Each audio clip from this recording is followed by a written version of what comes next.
Welcome to the Low Carb MD Podcast. No one is beyond help. No one is beyond hope. Nothing said on the Low Carb MD Podcast is medical advice. Please consult your own doctor before making any lifestyle changes.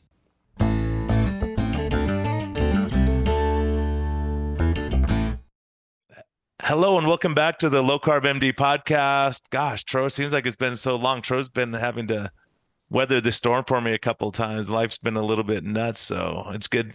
It's good that we have a great guest who I've got to spend some time with. He actually drove up and we had dinner at my house not too long ago, and we gave a talk together. Low carb dinner. Yeah, we did a good job. My wife does a good job. And I think we even used rosette stuff that day, if I remember right. Yes, Yeah. we did. And that was really popular at my home. So I need to know where to get more of that. We made a cornbread with rosettes mix. I shouldn't advertise for Tro, but I'm going to for a minute. Super good. But yeah, anyways. So Hal's been a guy that we've been following for a long time. A lot of people know. As a matter of fact, I had two conversations with people like, oh yeah, Hal Cranmer, we know who he is. I was like, wow, okay, cool. But Hal runs some group homes, nursing homes or whatever we want to call it these days, politically correct. But for people who have advanced dementia, Parkinson's, and have been slowing, and so Hal has shown a huge interest in low carb, and so it's been an honor just to help work with him a little bit and learn from him and what he's doing. He's cutting edge. I'm telling you, it's like, Hal, welcome, man. It's good to have you. Thanks. It's great to see you again, Brian. It was So I'm gonna give Tro a chance to catch up with you and get to know what you're doing and everything. But so for people who don't know, Hal, tell them your background and how you got into this and what you're doing now. Okay. Yeah, I have no formal medical training in my background. I was in the Air Force, so they gave me CPR training. I'd say that's the extent of my medical training. Like I said, I was in the Air Force. I was a pilot. I flew C-130s and flew for US Air for a couple of years, and then 9/11 ended my flying career. Went into manufacturing for about 20 years, flipped some houses and rehab some rental properties on the side. And a real estate investor said, "Hey, you wanna get better cash flow and more compliant tenants? You should check out assisted living." And so I took a class in it. We always wanted to move back to Arizona. This is where I went to flight school, and my wife and I loved it down here when we were here. So it just sort of all came together, and I bought some assisted living homes, thinking of it as a real estate investment, but it turned into a passion, and I really enjoy helping elderly people, and I think there's so much potential to make huge improvements in how we do assisted living in America now. So this started out like as a sort of you're interested, looking for a career change, and you're like, well, I want to help people age with grace, I guess. And I'm just curious, can you describe to people, because I think one of the things that I've seen in my own sort of patient population is a huge culture shock that happens in families when their family member requires help either in a group home, assisted living, or skilled nursing.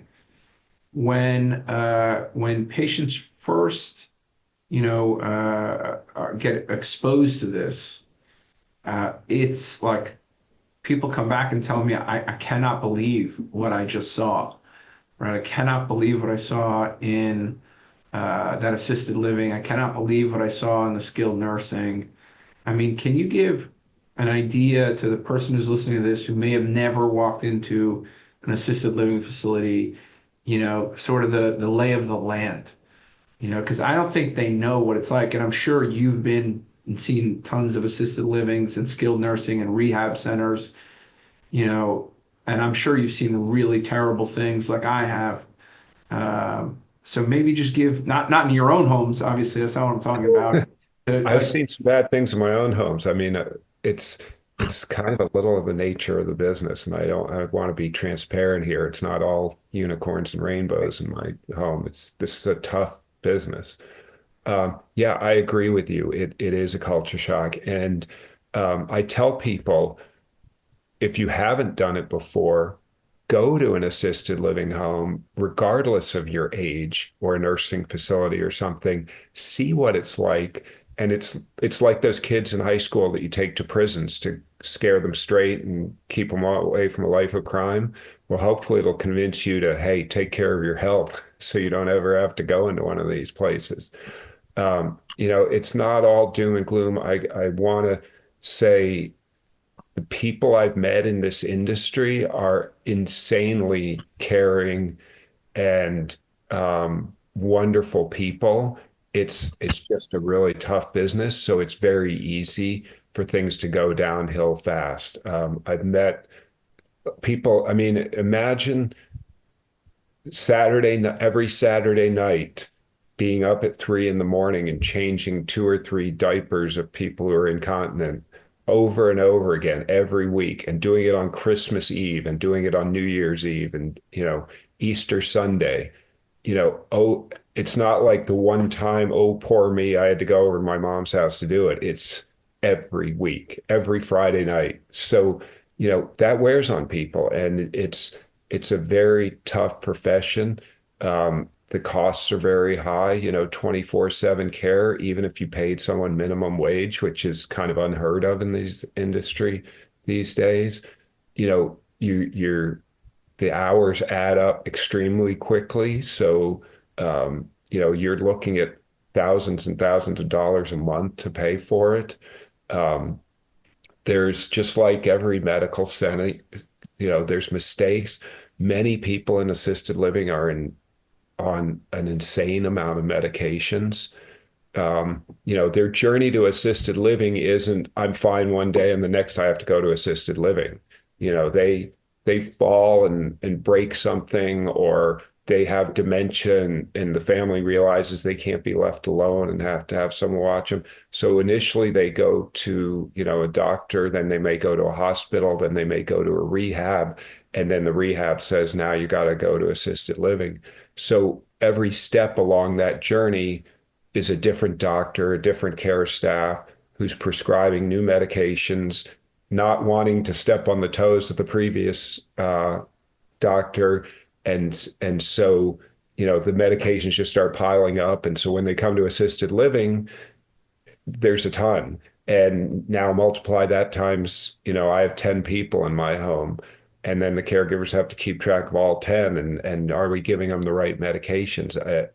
I just had the software company that, for the software we use to help run our assisted living homes, do a survey of their top 100 patients for how many medications they have.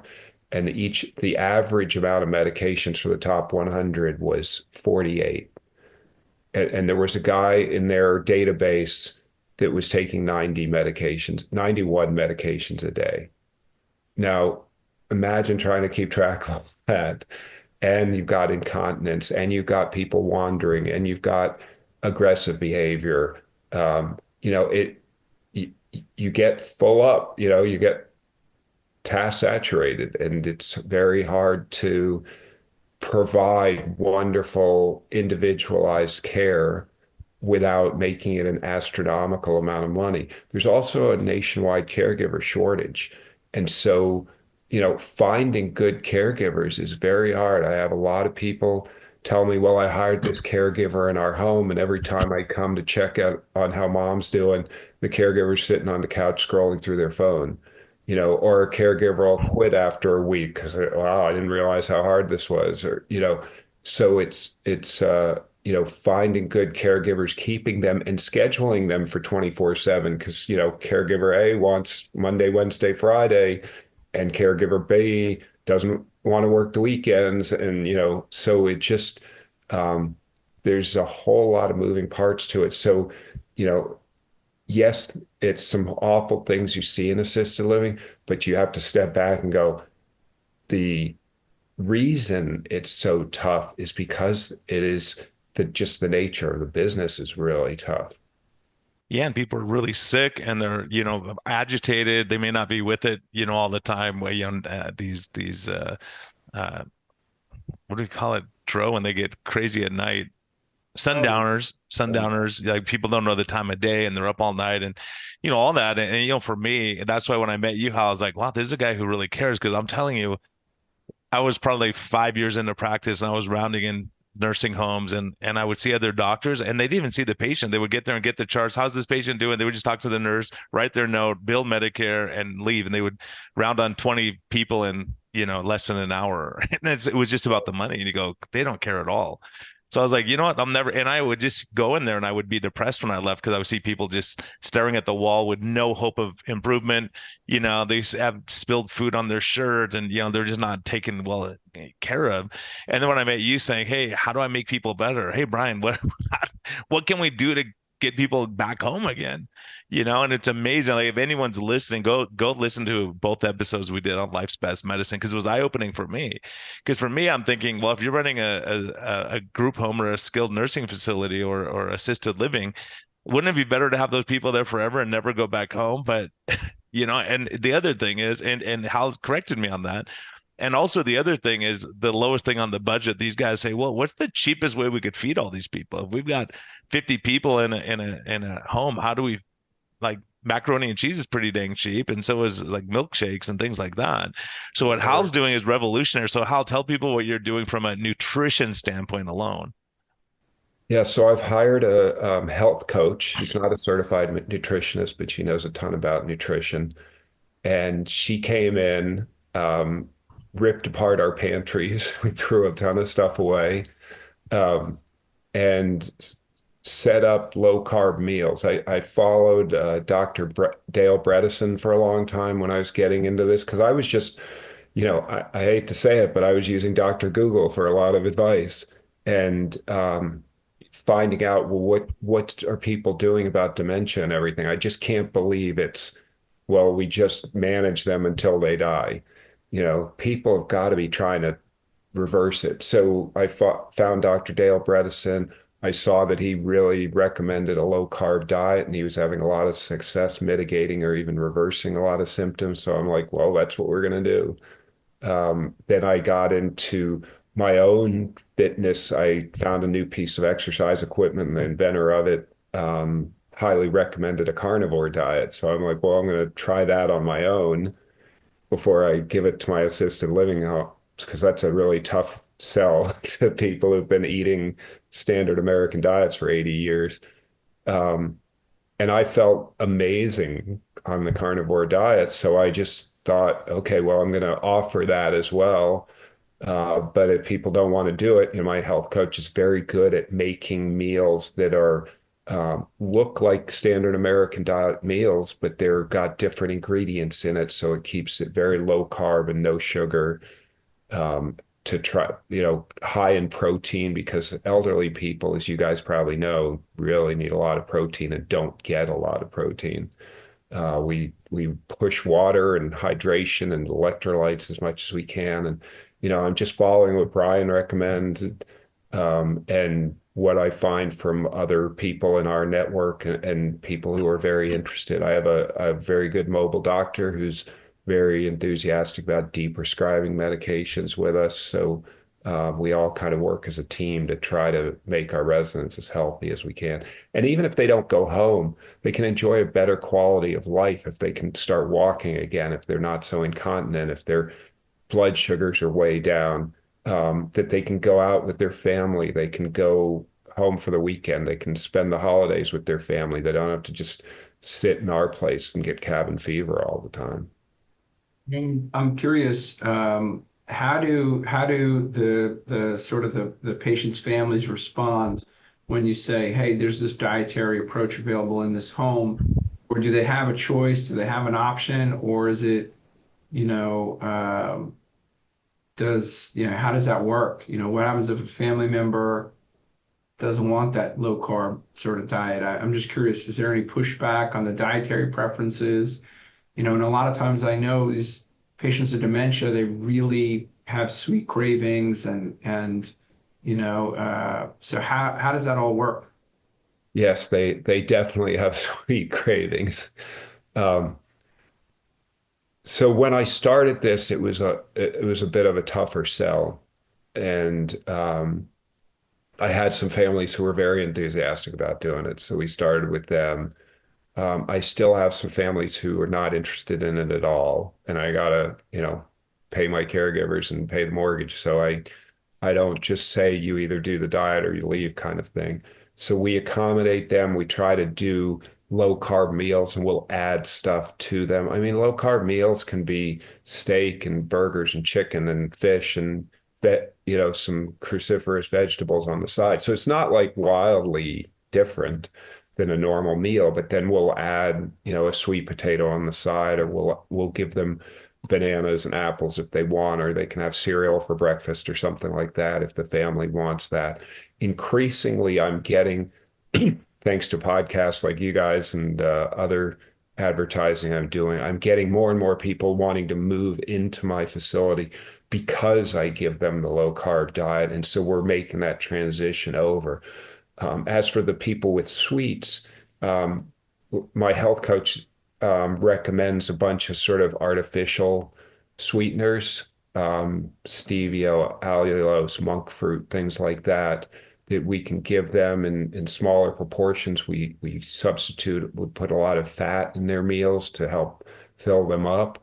And so we have these desserts called fat bombs. We have Ben Bickman's protein shake. We use Equip protein shakes, and we'll make those into like milkshakes and sort of get them used to it that way that they don't go into withdrawal with their sugar cravings. And then we gradually taper those off, give them fewer and fewer and more into the regular keto thing. And over time, we can suppress those cravings pretty well. And I'm curious, I've seen some pictures for you on social media and some videos even of pretty miraculous sort of reversals and improvements. Can you talk to me about some of the, patients? You don't have to talk about their names or who they Oh, are, obviously, yeah. but like maybe you could just tell us some cases where you were just floored at the change that you saw. Sure. Maybe we can go over some of those. That would be amazing. Okay. So what gave me the idea to do this, I was probably about a year into the um, running the homes, and I was still kind of just learning and trying to make sure I'm in compliance with all the state regulations and do it the way the previous owner did it. And one of my residents who was in a wheelchair told me he didn't want to be in our home. He wanted to go live at home, which a lot of them want to do that. I never want to go into a nursing home. So I said, well, how hard will you work to do that? And he said, whatever it takes. So I hired a personal trainer for him. And the trainer exercised other people too, but he kind of gave me the impulse to do it. And then I just cut out, like sugar, and I gave him sort of lean meat, veggies, sort of what my mom told me to eat. And I said, we got to be real careful about your diet and your workout. And he worked really hard exercising even when the trainer wasn't there. He'd ask the caregivers to wheel him over. We have these rails that he pulled himself up on to try and stand up again and everything. And I told him, if you can make it to if you can walk out of here and get in your wife's car on your own, you can go home. And I talked to his wife and she was all for it and everything. So it took us about 7 months, but he walked out. I killed myself that I didn't film it. Walked out of the place, sat in his wife's car, and she drove him home. And we went over to see him about a month later. He was out walking the dog when we came home. And I thought, man, if he liked that, I bet there's a whole lot of other people would do it like that too. So that was our first success story. He went from a wheelchair to walking again. Um, That's amazing. I so mean, yeah, it was imagine really being that cool. person's family member or something like that. To see that, that would have been huge. How long was he in the home? He was about 7 or 8 months. Wow. I mean, Yeah. that's, Now and he how, cognitively he was there pretty well, so it was more of a physical. But I yeah. thought, let's see what else we can do here. So I just started researching. I went through a vegan phase because that trainer I hired was a vegan, and he's like, you got to go vegan. Meat's really bad for you, all this stuff. We didn't have much success with that, and I had like a full-on revolt with the residents. Like, I'm not eating salads for breakfast. I want cereal or eggs or bacon, that kind of thing. So when I found out the keto and carnivore diets, that was about maybe 2018, 19, somewhere in there. Um, we started doing that. I have two homes that provide services for Medicaid residents. And as you probably know, Medicaid doesn't pay all that well. So I went to the insurance providers that administer the Medicaid and said, what can I do what kind of residents could I get in here that might pay a higher rate? And they instantly said, our toughest residents are very obese residents. And I said, all right, well, let's negotiate a rate. We did that I thought was okay, that's pretty good.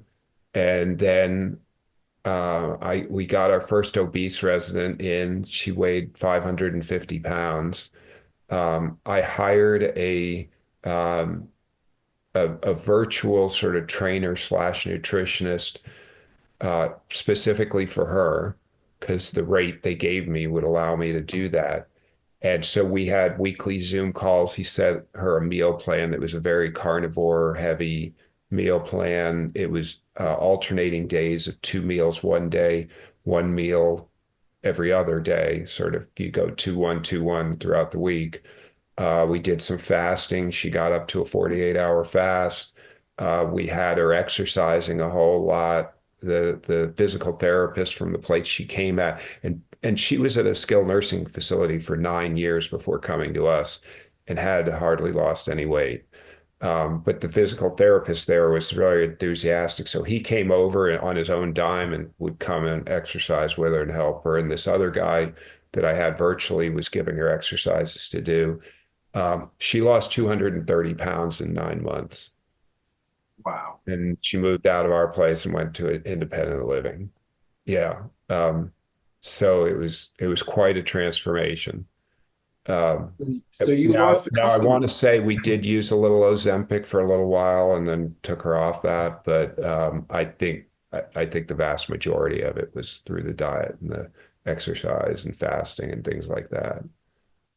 So you lost the customer. Yeah, I did, but you know what? I get calls every day for more people to move into my homes.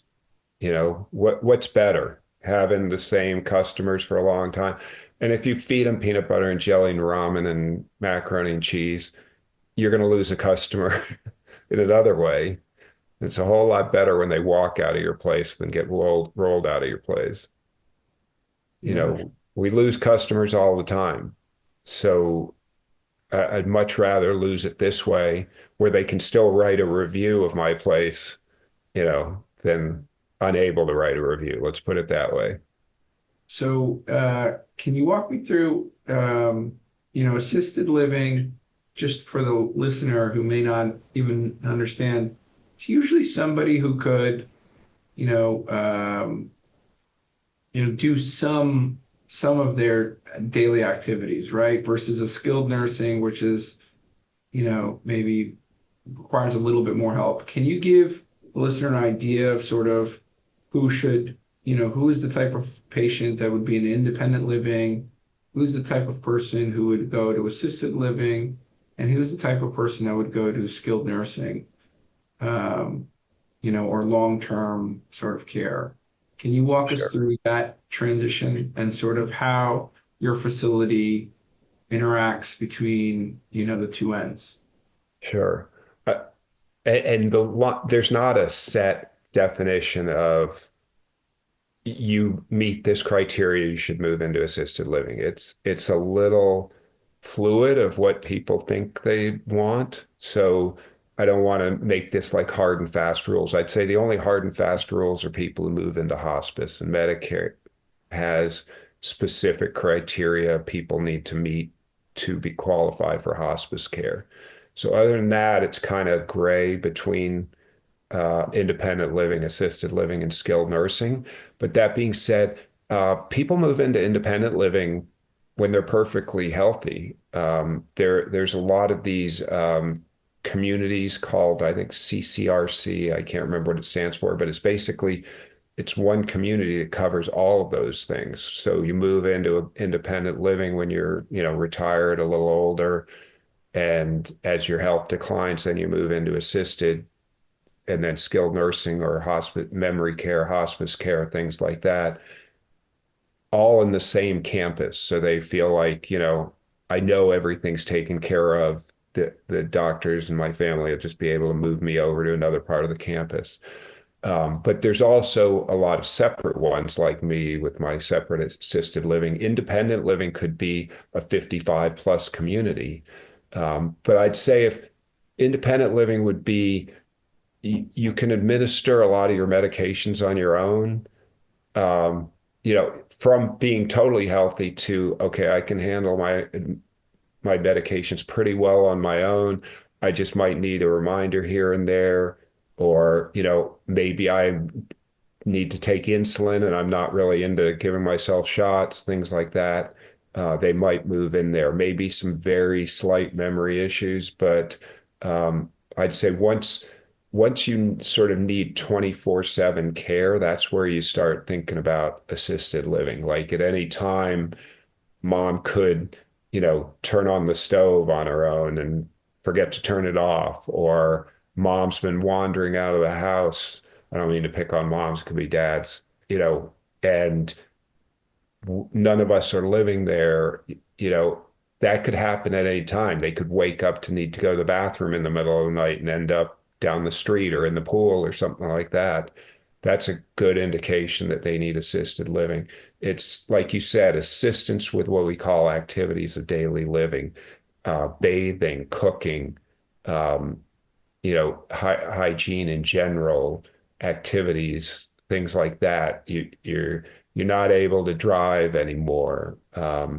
Those kind of things are good indications of assisted living.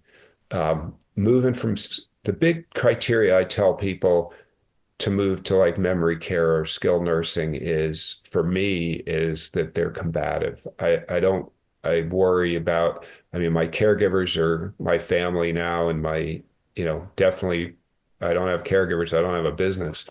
So I worry about their safety. I worry about the safety of our other residents, and I worry about the safety of individuals. And if they can't do their activities of daily living on their own, either because they're, being aggressive to other residents or staff or themselves, or they just take so much time that it pulls the staff so much away from the other residents that we can't utilize the resources to take care of everyone else. That's a good indication of skilled nursing, where they have a lot more medical staff, they have a lot more people, very low resident to staff ratios, but realize you're going to pay an arm and a leg for skilled nursing.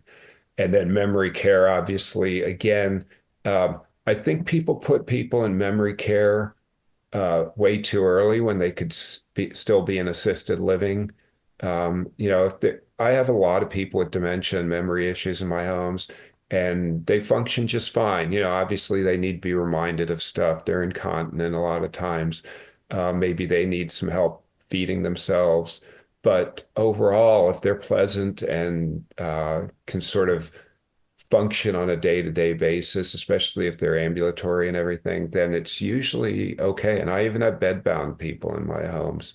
But the memory care is where they start getting aggressive, or they really need to be locked down. They're really aggressive wanderers. They're always trying to escape, things like that. That's where it gets to be the memory care. And then obviously hospice is sort of end of life. You're gonna we're not going to really treat you for anything. We realize you're declining towards the end. But hospice care can be anywhere from in your home all the way through skilled nursing and memory care. It's not like you have to go through all the other stages and then go to hospice. I have hospice companies come in and administer to people in my homes all the time.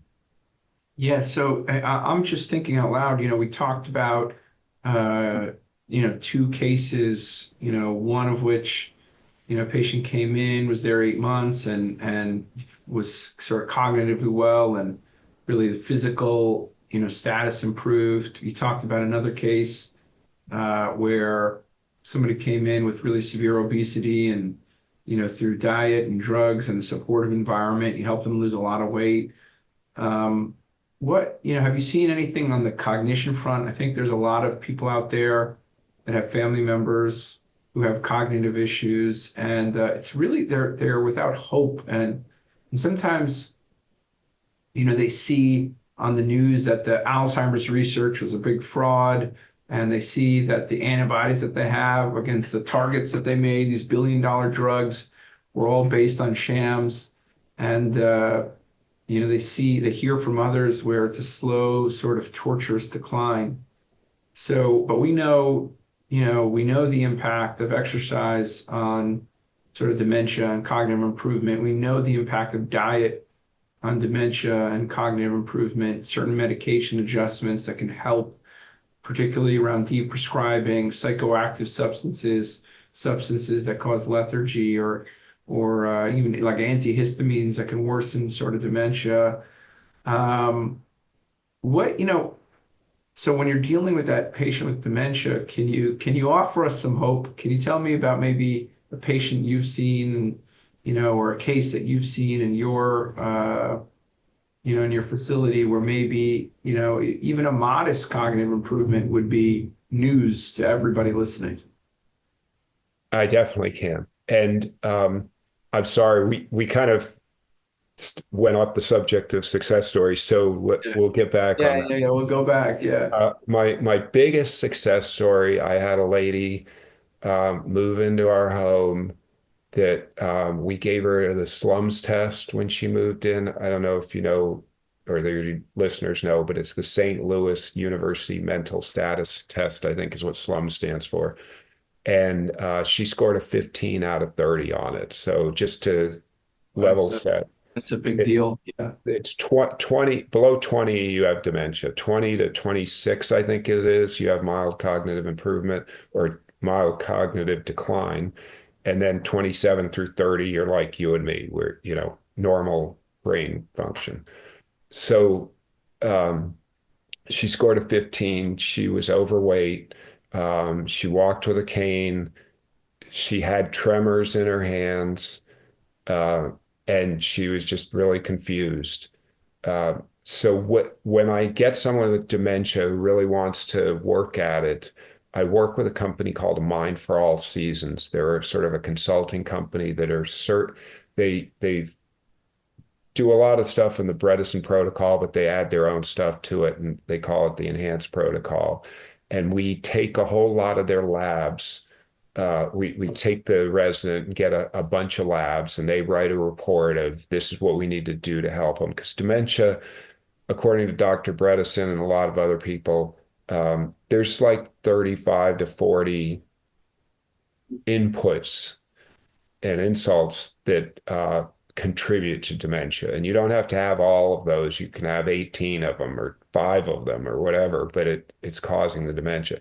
So we're testing for all of that stuff and trying to optimize everything, and then hopefully see some cognition come back. So we did the test with her. We got her on a big supplementation regime. She had a bunch of stuff out of whack, a lot of markers.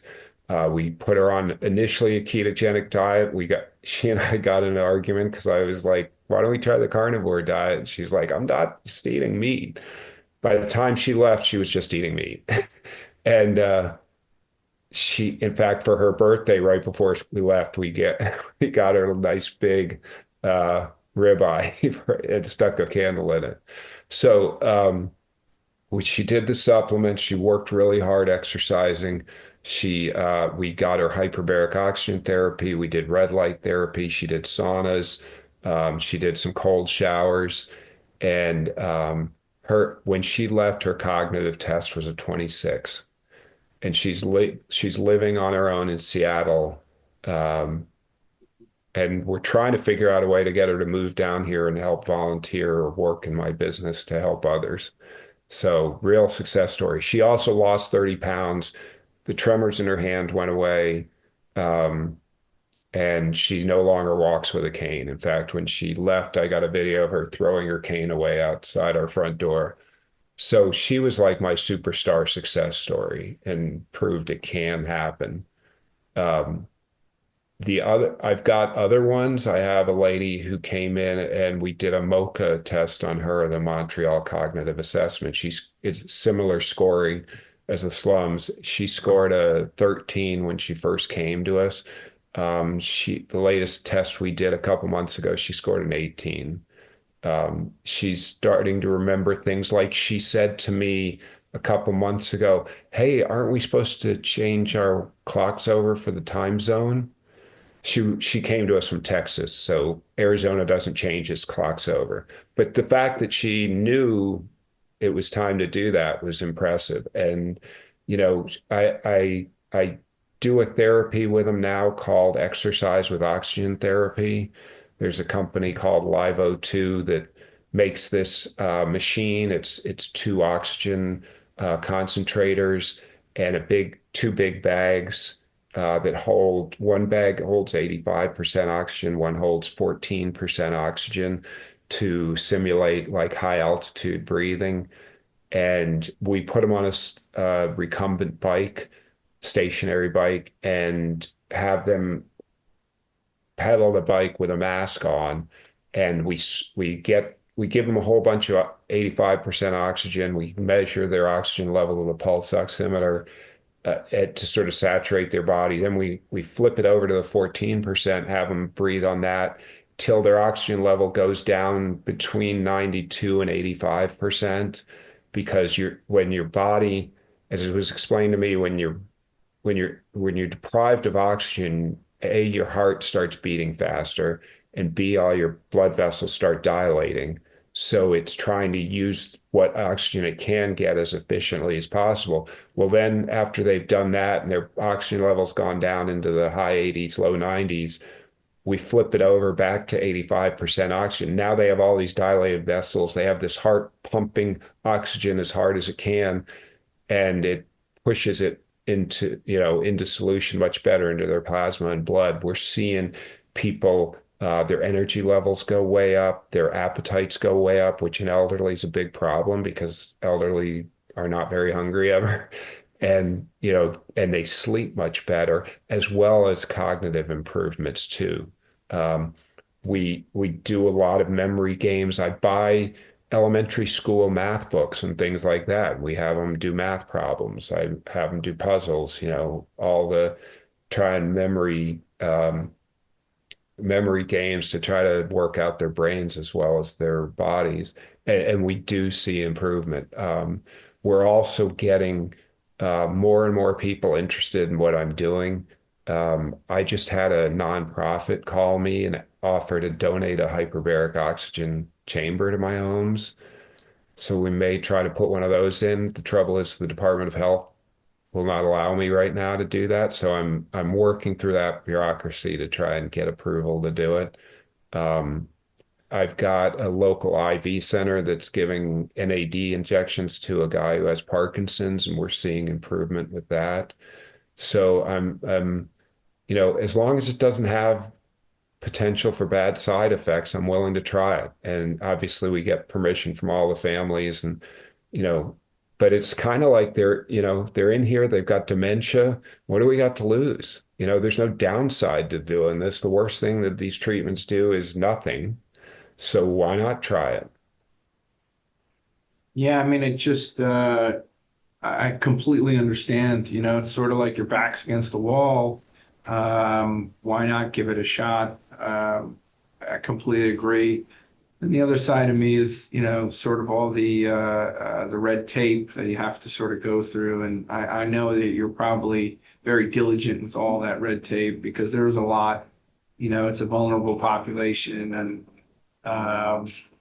we have to be sort of careful, because our biggest, our worst enemies will use any little crack against us. I'm sure you've already had some people, there's always controversy, right? The USDA says follow the food pyramid, and maybe that's not the message you're getting from our practice. Your facilities.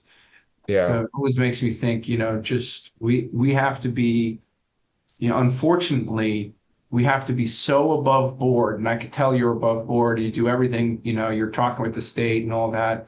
We have to be well beyond everybody else because of the fact that we actually care and we're actually trying to see how to reverse disease and not just, manage it. We're trying to see how to actually improve people and not just manage it. Um, and I think that in and of itself comes with a lot of responsibility. And I don't think people understand how much responsibility that it takes. Um, so and anyway, I'm sure you know all about it. You know all about it, all the regulations that you sort of have to go through. Oh yeah. Have you had anybody sort of backlash against, or is it all love? Because from online, it looks like all love. All the patients Yeah. and families look happy. Well, the ones that are don't like it and backlash, I just tell them we're not going to do anything. We'll just follow whatever doctor recommends, and I'm not going to do any of these therapies on your mom or dad. We can separate that out. I, it would be hard for me to do it for everyone anyway with the resources I've got. So I only do it with the ones who, like you said, are in love with this stuff. And yeah, I I used to have a flying career, and I see a lot of similarities between medicine and aviation. Both are very dangerous professions, and both are very highly regulated. And so innovation is not a big, like in the computer industry, people are like, let's try this, or tech, or, let's do this. If it fails, no big deal. Well, if we fail, people die sometimes. Um, so it's very hard, like to change something on an airplane practically required an act of Congress, and FAA rules and things. I see the same thing here. What kind of got me interested in the Department of Health would come in and inspect our homes and say, um, you know, we're going to count every pill you're giving to this person, and we're going to look at the doctor's prescription and make sure that pill is 500 milligrams, or, you're giving two 500 milligram pills and you're giving it at the right time, and when it discontinued, did you stop giving it to them, and all this kind of stuff, very minute detail, which is great. They should be doing that kind of stuff. But when they came to food, they would check that I had a menu on the wall, and there would be a little loose talk about FDA guidelines, but it would basically be, are you letting your residents know what you're going to make them? Not what are you going to make them, just that this is, what you're going to make them. So that kind of opened it up to me of, I can be innovative here. I can change stuff and give them kind of what I think would be best for them. And so that helps. Now I do get people saying, oh, my mom hates that, or, she'll never eat that or something. And then we try to work around it. And that's why I brought in this health coach, because I'm like, well, I don't know how to, I don't want to give them pancakes every morning. Well, you can make carnivore pancakes and you can put monk fruit syrup on it. And a lot of these older people don't, someone who's 10 is probably going to be like, these aren't our normal pancakes. But someone who's 87 is just going to eat it and say, oh, pancakes, and eat it, and their sense of taste isn't as good as it used to be. So I don't want to say we're deceiving them as much as we're just trying to make it as close to what they're used to as possible, but dramatically changing the nutritional content of what they eat. And I'm sure, you have tons of thankful, family members who are happy to see that their family's getting, fresh fruit, fresh vegetables, meat, eggs, fish, chicken. I'm Very just much. curious, what's the most popular meal? Steak. Everyone likes a good steak, and we love serving it. Yeah. Um, I don't know.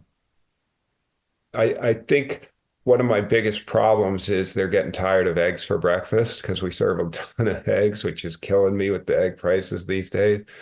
But and I'd say those fat bombs I talked about when we're trying to get people off the sugar, those are hugely popular. Those come out at, the Christmas and Easters and birthday parties and things like that. And those get eaten very quickly. Yeah, I mean, we like look, ultimately food is a comfort and people want to taste good foods, right? So, Right. uh, and if you can provide that flexibility to them, clearly, people are seeing benefit. So kudos to you. We got your breakfast. There's a one lady I had a birthday and she's like, I gotta have sweets for my birthday just this once. And so there's a keto bakery in town near one of my homes, and they made her a French silk pie that was keto, and she Oh, loved it. that's And so, I mean, you don't have to be like totally self-disciplined to do this and still see improvement with people. yeah. I mean, look, bottom line is, we have to be flexible. We have to be sustainable. We have to figure out what people want. Most people want to eat healthy. Right. You can see it. You said it, the favorite meal in your facility is steak, right? They want to bite into a steak. We're naturally, nobody wants to like bite into a Nabisco cracker or whatever, like, you know, Yep. with all sorts of crazy ingredients. We're all looking for that health. And I think it's just intuitive. If you put real food in front of people, they generally migrate to that. I mean, it's not rocket science. It sounds like, I got to be honest, it sounds like you're doing amazing things. It sounds like you're doing cutting edge things. I'm curious, any other stories you want to share with us from your Well, one facilities? one of my favorite that just got me the most likes on Twitter that I've ever had. I have this wonderful guy that got into a bad football game in high school, and it put him in a wheelchair. He had a bad collision or whatever. That was his age 15. He's now 60 and been in a wheelchair for 45 years. We put him on a carnivore diet about a year ago. I have two trainers working with him, sort of alternating. Um, and he took his first steps unassisted last week. It might have been earlier this week. Um, and absolutely thrilling to see, and I think he had a rough family life or something. He got passed around between foster homes, and then when he was old enough, went into assisted living homes. We pulled him out of another assisted living home to come to our place. I think they were just shutting down or something. And he's like my number one salesman too. Whenever I tour a home, he's got a little bit of a speech impediment, but he's like, "This is the best home ever. I love these people." And just to see the joy in his face of the progress he's making. And I show him the social media posts and look how popular you are. He just, lights up. So I that the cognition is one that I'm really working on. But seeing that kind of joy in someone, it just, it's worth its weight in gold. It's just the most amazing feeling in the world and makes it me even more passionate about doing this stuff. Yeah, that's absolutely, these are inspiring stories, and you're doing amazing work. And we'll certainly, if anybody's in Arizona and you have space available, we got to get people out to your facility. How many facilities do you have? Is it two facilities I or have three? four Four facilities. around Phoenix, but I am getting interest from other facilities of, hey, I like what you're doing. Can you show me how to do it at my facility? So I may be trying to expand this a little. I'm sending my health coach into their facilities and say, get them up and running. Yeah. It's a slow process. A lot of them are like, wow, that food budget's gonna go up a bunch, isn't it? And I'm like, Yeah, it does. But you know what? I don't have any empty beds. And when I do have an empty bed, I don't have to use those referral agents like a Place for Mom or these other places that charge you a month's rent to send someone to your place. So I cut out the middleman, and the savings I get from full beds and avoiding referral fees is multiple times more than what I'm spending in extra food budgets, and paying a trainer too. So it makes financial sense too. It's not like I'm operating a charity by any means here.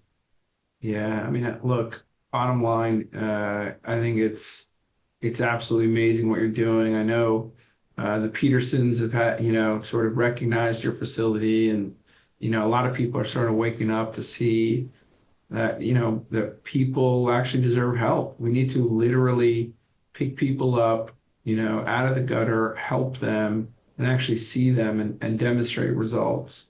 Because unfortunately, I look, you mentioned, pharmaceutical drugs that you used in some case to help. Certainly we want to use drugs that can help people, but in the space of dementia, there's just not a lot of help. So I think waiting 5 years, 10 years, or 20 years until a drug comes that can help is just silly. And we have to figure out ways to just do literally what you're doing, personal trainer, health coach, real food. God, if we can't do that, in our most vulnerable population, then what exactly are we doing? Just doling out medications and checking boxes for the state. That's not a way, that's just not appropriate. It's not, it's pitiful if that Yeah. is the standard. And so I just applaud you for what you're doing and keep up the good work. Thanks. So, yeah, I don't want to say I'm anti-drug. I have one criteria for what I want to give my residents, that it works.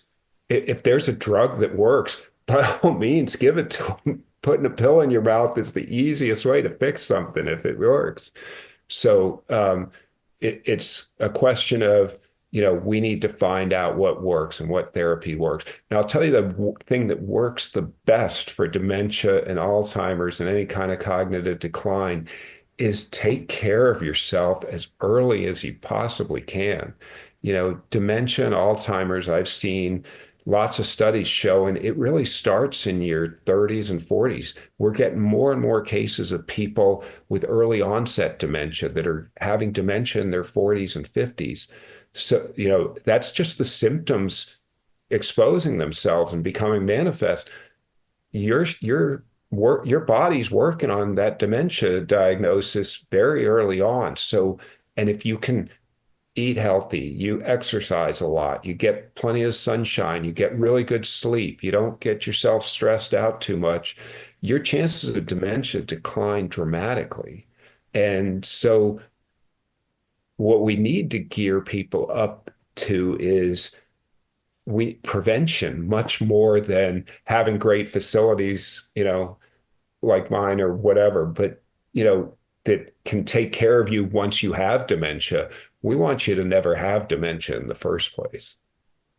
Yeah, I mean, look, the reality is we're not in that world, we're not in we have such a monstrous amount of sick people right now, overwhelming the system. That these facilities all across the country are filled up and there's no end in sight.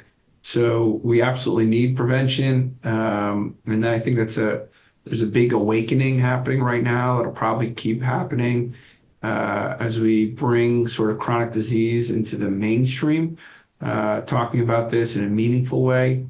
But I really think it's institutions like yours, that, we have to demonstrate outcomes. And I'd love to work with you on that. I'd love to, we have to put this into literature.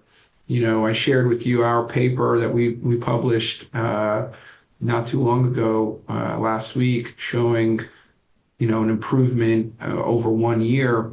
We need to see this in assisted living. There is no way to know which assisted living is doing better or worse with dementia patients, with obesity patients, with, patients with physical ailments, right? And if institutions like yours sort of step up and publish what you guys are doing and put in the literature, I mean, this is a gold mine. It also signals to people, not only are you cutting edge, but it gives them, a hint at what you're doing and the outcomes it has. So I think I'd implore you, and maybe I can help you do that, get this research out there, do some work, go through an IRB, and show people what it is you're doing, because I think this is meaningful and it's worth it. The data out there on readmission rates. Gosh, if you can demonstrate some outcomes on readmission rates, I mean, you're going to be able to boom, I think, in a way that, you'd be able to, I think, scale in a way that God, that our country really needs. So I'd implore you, and hopefully you're looking into that. And if you're not, I'd love to help you out with that. I've sent a bunch of sort of information I've gathered to several MDs. I haven't got a coherent, okay, let's do this from it plan. And I'll send you that same information. And if you have any ideas, I'd love to, because I want to spread this word. I'm making a decent salary. I got my 3 kids through college. I don't need it. Hopefully I won't have any huge expenses coming up. I just want to see people get healthier, because I'm thoroughly convinced healthy people are going to make our whole economy better for everyone. So we're preaching the same thing. The problem with the assisted living industry is it's a vulnerable population. So getting it through the academic IRB process is very expensive. That's the bottom line.